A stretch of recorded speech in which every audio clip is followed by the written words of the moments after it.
So what does the research actually say about ashwagandha's ability to actually reduce stress and anxiety? Yeah, well, there's actually quite a bit of research out there, and one really comprehensive review that was published just this year analyzed 9 different studies with over 500 patients. And what Mhm. they found was people taking ashwagandha reported feeling significantly less stress. Okay.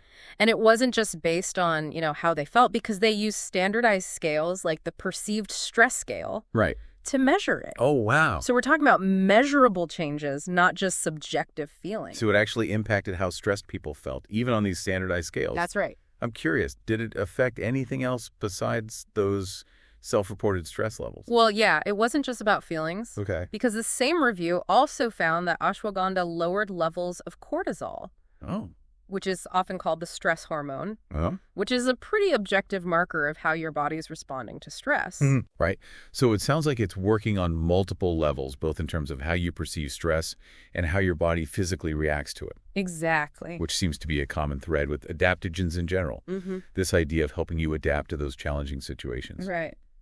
So another review, and this one was from 2022, this one looked at 12 studies and found very similar results, that people taking ashwagandha had a significant reduction in anxiety compared to those taking a placebo.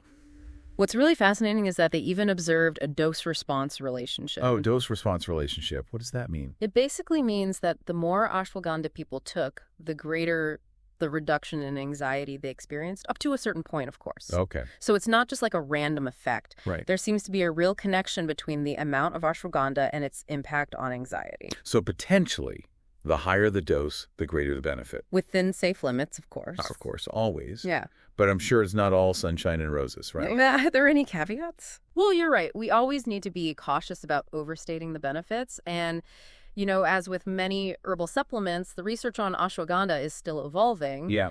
While these findings are encouraging, most of the studies have been relatively short-term. Right. And so we really need more large-scale, long-term studies to confirm these benefits and really get a handle on any potential safety concerns. Yeah. So that long-term data is going to be key. Mm-hmm. Now, I know a lot of people are also curious about its effects on depression and sleep. Yeah. What have researchers found so far? There have been some studies that suggest potential benefits for depression and sleep, but the evidence isn't quite as strong compared to stress and anxiety. Okay.